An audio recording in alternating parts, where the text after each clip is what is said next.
பாதிப்புகள் ப்ளஸ் நிவாரணப் பணிகள் உங்களுடைய பார்வை? இது மிகப்பெரிய ஒரு பேரிடர், தேசிய பேரிடர் என்பது யாருக்கும் எந்தவித மாற்று கருத்தும் இருந்துவிட முடியாது. நிவாரணப் பணிகள் என்பது முழு வீச்சில் நடைபெற்று இருக்கிறதா அப்படின்னா இல்லை என்று தான் சொல்ல வேண்டும். இன்றைக்கு கூட நாங்கள் களத்தில் இருந்துட்டு இந்த நேரம் கூட நாங்கள் திருவண்ணாமலையை சுற்றி உள்ள பகுதிகளை பார்வையிட்டு விட்டு தான் நீங்கள் வரக்கூடிய ஒரு சூழ்நிலை. கடலூரை பொறுத்த வரைக்கும் மரியாதைக்குரிய சட்டமன்ற உறுப்பினர் அவர்கள் தெளிவாக சொன்னார். ஸோ இதெல்லாமே காமிக்குது நிவாரண பணிகள் எந்த அளவில் இருக்குது அப்படின்றத குறித்து. ஸோ இது எல்லாமே எதை காட்டுது என்று சொன்னால், அரசு முழுக்க சென்னையை மட்டுமே அவர்கள் ஒரு மையமாக வைத்து அதன் மீது செலுத்தப்பட்ட கவனத்தை மற்ற பகுதிகளில் கவனம் செலுத்தாமல் விட்டுவிட்டதனுடைய விளைவு தான் இப்படிப்பட்டது.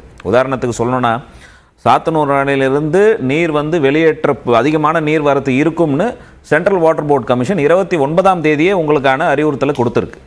அதை நீங்கள் சுத்தமாக ஒரு பெருசாக பொருட்படுத்தாமல் 2 நாட்கள், அதாவது கோல்டன் டேஸ்ன்னு சொல்லுவாங்க, அந்த 2 கோல்டன் டேஸை வீணடிச்சு விட்டு முதல் அபாய எச்சரிக்கை நீங்கள் 1ஆம் தேதி மழையெல்லாம் துவங்கி விட்ட பிறகு பண்ணுறீங்க. அதெல்லாம் செய்யுங்க, நாங்கள் வேண்டான்னு சொல்லலை இருக்கிறது. ஆனால் அதனால் ஏற்பட்டு இருக்கக்கூடிய நஷ்டம் என்பது இன்றைக்கி யாராலையுமே கணக்கிட முடியாது. அதையும் தாண்டி நீங்கள் 2000 கோடி இன்றைக்கி கேட்குறீங்க. அது என்ன 2000 கோடி என்ற கணக்கு எனக்கு புரியலை. இப்போ சென்னையில் வெள்ளம் வந்தபோது ஒரு நிவாரணம் கொடுக்குறீங்க, அதுவே மற்ற பகுதிகளில் வரும்போது 2000 ரூபாய் அறிவிக்கிறீங்கன்னு என்பது எந்த விதமான ஒரு பாரபட்சம், ஒரு மக்களை ஏன் இப்படி பாரபட்சமாக பார்க்குறீங்க அப்படின்ற ஒரு சூழ்நிலை கேள்வியாக எழதான் செய்கிறது. நீங்கள் மத்திய அரசு இன்னும் அதிகமாக தான் கேட்கணும். அதற்கு நாங்கள் அத்தனை பேரும் உங்கள் கூட இருப்போம். உங்களிடம் நாங்கள் விலகி நிற்பதோ தள்ளி நிற்பதோ அப்படின்றவர்கள் தான் நாங்கள் அரசியல் பண்ணதா நீங்கள் சொல்லலாம். உங்களுடன் கைகோர்த்து நிற்பதற்கு இந்த விஷயத்தை எல்லாரும் தான் தயாராக இருப்பாங்க. யாரும் இதில் எப்படி காவேரி பிரச்சனையில் உங்களோட நின்றார்களோ, நீட் விவகாரத்தில் உங்களோட நின்றார்களோ, அந்த மாதிரி இதிலே நிற்பார்கள். அது எந்தவித மாற்று கருத்தும் அல்ல. கடந்த முன் அனுபவம் இருக்கு உங்களுக்கு. 12000 கோடி கேட்டப்பவே 4400 கோடி தான் உங்களுக்கு வந்துச்சு. அதற்கு முன்னாடி அதிமுக ஆட்சி காலத்தில் 16000 கோடி கேட்டப்பவே 400 கோடி தான் உங்களுக்கு வந்துச்சு. இப்போ நீங்க கேட்கறதே 2000 கோடி தான். நம்ம எதை நோக்கி நம்ம செல்றோம், நம்ம மக்களை எந்த அளவில் நம்ம பார்க்கிறோம் என்பது ஒரு மிகப்பெரிய விஷயமா இருக்கா இல்லையா? நீங்க 5 பக்க அறிக்கையை நீர்வளத்துறை அமைச்சர் கொடுத்திருக்கிறாருன்னு சொல்றீங்க, மகிழ்ச்சி இல்லைன்னு சொல்லல. அதனுடைய வெளிப்பாடாங்க என்ன? 5 முறை நாங்கள் தண்டோரா போட்டோம், 5 முறை நாங்கள் எல்லாம் கொடுத்தோம். எந்த டிவிலையும் வரலையே. ஏன் வரல? இதே செம்பரம்பாக்கம் ஏரி திறக்கப்பட்ட பொழுது குற்றச்சாட்டுகளை அன்னைக்கு நீங்க செஞ்சது அரசியல் இல்லாம வேற என்ன? செம்பரம்பாக்கம் ஏரி திறக்கப்பட்ட போது இதனால தான் எல்லாம் செம்பரம்பாக்கம் ஏரி திறந்து விடப்பட்டதுனால தான் முதலமைச்சர் தூங்கினதுனால தான் இங்க எல்லாரும் உயிரிழந்துட்டாங்க. நாங்களும் அன்னைக்கு செம்பரம்பாக்கம் ஏரியை தான் குற்றச்சாட்டணும், இன்னைக்கு நாங்க சாத்தனூர் அணை தான் குற்றச்சாட்டோம். நாங்க அதுக்கும் ஒரே ஸ்டாண்ட்ல தான் இருக்கிறோம், இதுக்கும் ஒரே ஸ்டாண்ட்ல தான் இருக்கிறோம். ஆனா நீங்க அப்படி இல்லையேன்னு நான் சொல்றோம். அப்போ ஒரு ஸ்டாண்ட் எடுத்துட்டு இப்போ ஒரு ஸ்டாண்ட் எடுக்கிறது என்பது ஒரு நியாயமான ஒரு அணுகுமுறையாக இருக்காது. அனைவரும் சேர்ந்து மக்களை காப்பாற்ற வேண்டும் என்று சொன்னால், ஆமா நாங்க செஞ்சது தவறு தான் அப்படின்றத ஒத்துக்கிட்டு செய்யுங்க. அதையே ஒத்துக்கிறதுக்கு உங்களுக்கு மனசு வர மாட்டேது. அப்ப அது மட்டும் அரசியலா இருக்குமா? Okay, right. அந்த கேள்விகளை நம்ம திரு பரந்தாமன்ட்ட முன்வைக்கலாம்.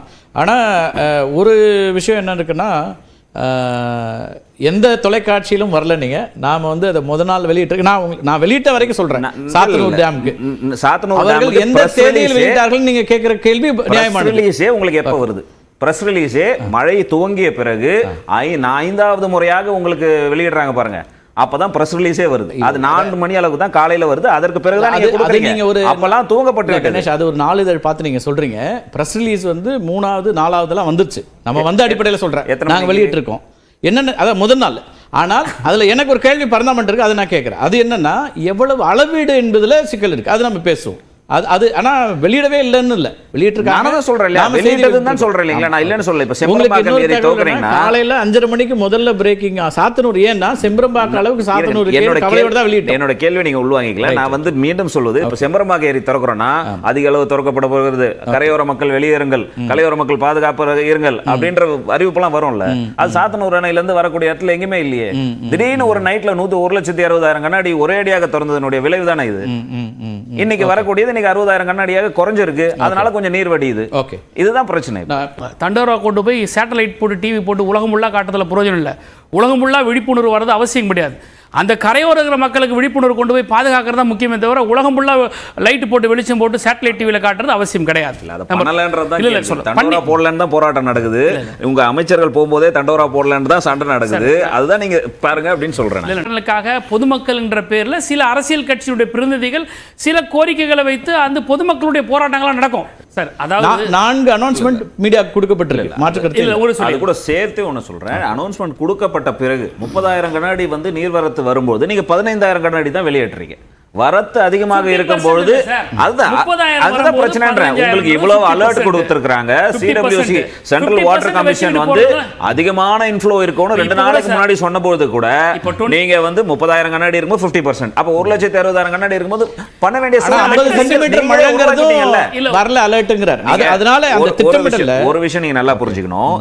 This is due to climate change அப்படின்றது எல்லாருக்குமே தெரியும். ஒரு புயலை கணிக்க முடியாத சூழ்நிலை வந்துட்டு இருக்குது. இதை குறித்து நாங்க தொடர்ந்து ரொம்ப நாளா, இன்னைக்கு இல்ல 2000 வருஷம் நீங்க தான் சட்டமன்றத்துல இதற்கான நம்ம பேசலாம். தொடர்ந்து பேசியில் வருது. கேட்கறதுக்கு தயாரா இருக்கணும் போது மருத்துவர் ஐயா கிட்ட இன்னும் பிரதமருக்கு எந்த விதமான கடிதமும் போகவே இல்லையே, எந்த குரலும் வரலையே. உங்களுக்கு வந்து செம்பரம்பாக்கம் கதை ஐயாவுடைய அறிக்கை முழுசா இல்ல, ஐயாவோட அறிக்கை முழுக்க படிக்கும் போதே தெரியும் இறுதியில பிரதமருக்கானதும் தான் இருக்கு, அவர்களுக்கான விஷயங்களும் போக தான் போகுது. நீங்க தான் இப்ப அரசியல் பண்றீங்க, நாங்க பண்ணல. இங்க பிரச்சனை என்னன்னு சொன்னா அவற்றை வாங்கிரும். என்ன இப்ப எல்லாரோட கருத்து கேட்கணும்ல, இவங்க ரொம்ப நேரமா பேசலாம். இங்க பிரச்சனை என்னன்னு சொன்னா அரசியல் பண்ணாதீங்கன்னு சொல்லிட்டு முழுக்க அரசியலே பேசுவது தான் இங்க பிரச்சனை. ஆரம்பத்துல இருந்து குற்றச்சாட்டுகள் அறிக்கை அரசியல் தானே விடுறாரு, அதுக்கான பதில் சொல்லுங்க. ஐயா எப்படி அறிக்கை அரசியல் விடுறாரு அப்படிதான் எல்லாரும் பேசுவாங்க. நான் சொல்றேன் அரசியல் என்ன அரசியல் மக்கள் நலன் சார்ந்து எழுப்பக்கூடிய விஷயங்கள் தான் அரசியல். இப்ப நாங்க கேட்கிற கேள்வி, நீங்க ஏன் சைலண்ட் அரசா இருக்கிறீங்க? சென்ட்ரல் வாட்டர் போர்ட் கமிஷன் 29ஆம் தேதி கொடுத்ததுக்கு எந்த நடவடிக்கையும் எடுக்கல.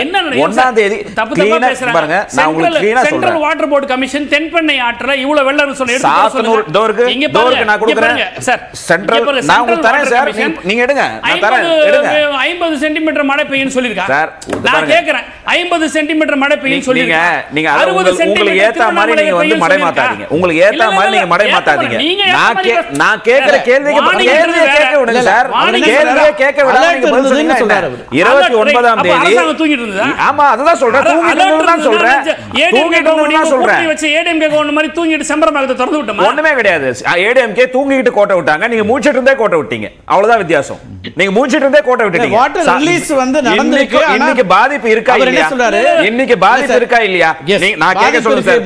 முன்னெச்சரிக்கை நடவடிக்கை எடுத்துறீங்கல்ல. அவர் என்ன சொல்றாரு? 50 சென்டிமீட்டர் இப்போ நீங்கள் வந்து விழுப்புரமோ திருவண்ணாமலையோ ஊத்தங்கரையோ ஒரே நேரத்தில் எக்ஸ்ட்ரீம் ரெயின் வந்தது, அதை பற்றின அலர்ட் இல்லை. ஒரு இரவுல வரும்போது அந்த தண்ணி என்ன வைக்க முடியும், அதே ஆபத்தா மாறும் ஒரு ஆர்குமெண்ட் வைக்கிறாரு. அதை பற்றி தெரிஞ்சுக்கோங்க. நாங்கள் முன்னெச்சரிக்கை நடவடிக்கை எடுத்தோம், அரசு இயந்திரம் இறங்குதுன்றீங்க. 1ஆம் தேதி மழை பெஞ்சது, இன்னைக்கு 3ஆம் தேதி. இன்னைக்கு சாப்பாடு இல்ல, கம்பளி இல்ல, பெட்ஷீட் இல்லன்னு உங்க கூட்டணி கட்சி எம்எல்ஏ தான் சொல்றாரு. என்ன முன்னெச்சரிக்கை நடவடிக்கை எடுத்தீங்க? இன்னைக்கு உணவு இல்ல, எங்களுக்கு குடிக்க தண்ணீரும் உணவும் தான் அப்படின்னு கேக்குறாரு. அப்ப என்ன முன்னெச்சரிக்கை நடவடிக்கை எடுத்தீங்க? கணேஷ்குமார் 1ஆம் தேதி நான் கேள்வி கேட்க விடுங்க சார். கேள்வி கேட்க அவர்கிட்ட பேசுவோம்ல, சிந்தனைட்டே கேட்போம். 1ஆம் தேதி சாயங்காலம் மலையில நிலச்சரிவு ஏற்படுது. 2ஆம் தேதி சாயங்காலம் தான் தேசிய பேரிடர் குழுவே அங்க வருது. அப்ப கிட்டத்தட்ட 12 மணி நேரம் கழிச்சு தான் ஒரு தேசிய பேரிடர் குழு அங்க வந்து சேருவதற்கு. அப்ப என்ன முன்னெச்சரிக்கை நடவடிக்கை அங்க எடுத்துட்டீங்க? இதெல்லாம் கேள்வி கேட்க வேண்டிய விஷயம் தானே. நாங்க கேட்பது 29ஆம் தேதி தெளிவா கொடுத்திருக்கு. உங்களுக்கு நீங்க கேக்குறீங்க பாரு, என்ன கொடுத்திருக்கீங்க? சாத்தனூர் டேம் மென்ஷன் பண்ணி கொடுத்திருக்காங்க. எல்லா டேமும் சொல்லிருக்காங்க சார். அவங்க மேற்கு மண்டல வரைக்கும் சாத்தனூர் ஸ்பெஷலா மென்ஷன் பண்ணிருக்காங்க. Increased inflow is expected in major medium projects such as Sathanur dam, Kumki, Poondi எல்லாம் சொல்லிட்டு release may be done after informing down streams அப்படி 29ஆம் தேதியே உங்களுக்கு திறக்க சொல்றாங்க. நீங்க ஏன் திறக்கல? நீங்க ஏன் திறக்கல? 30,000 கண்ணாடி வரும்போது 15,000 கண்ணாடி திறப்பீங்க, 60,000 வரும்போது 30,000 கண்ணாடி. அப்புறம் ஐயோ ஒரு ஃபேக்ட் ஆல சொல்ல முடியும். என்ன செயல்பாடு?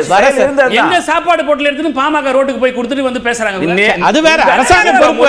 வரதுக்கு முன்னாடி எங்க தலைவர் போயிட்டார் சார். பேசுறனா பேசுங்க. முதலமைச்சர் வரதுக்கு முன்னாடி எங்க தலைவர் போயிட்டார் சார். உங்க முதலமைச்சர் வரதுக்கு முன்னாடி எங்க தலைவர் போயிட்டார். அரசியல் தான் லேட்டா போனீங்க. கணேஷ் உங்களுக்கு பதில் இல்ல, அதனால கணேஷ் நீங்க நாகராஜ் அவருக்கு பதில் இல்ல. உங்களுக்கு பதில் இல்ல. நீங்க நடவடிக்கை எடுக்கல, போட்டு விட்டுட்டீங்க. கணேஷ் நம்ம முதலமைச்சர், அவரு தமிழ்நாட்டின் முதலமைச்சர். உங்க முதலமைச்சர் உங்களுக்கு இல்லையா? அவரு உங்களுக்கு முதலமைச்சர் இல்லையா? பிரதமர் நமக்கான பிரதமர், முதலமைச்சர் நமக்கான முதலமைச்சர். அப்படி பிரிக்க முடியாது. சரி, வர கேள்வியை நம்ம அந்த உரிமையில தான் கேக்குறீங்க. ஆரம்பத்திலே நான் ஒண்ணா தான் வந்தேன். விவாதம் ஆரம்பிக்கும் போது எல்லாம் ஒண்ணா சேருவோம்னு சொன்னோம். நீங்க தான் பிரிச்சு விடுறீங்க. உன்னுடைய பேர் சுத்தமான பள்ளி பையன், சுத்தமான பள்ளி பையன்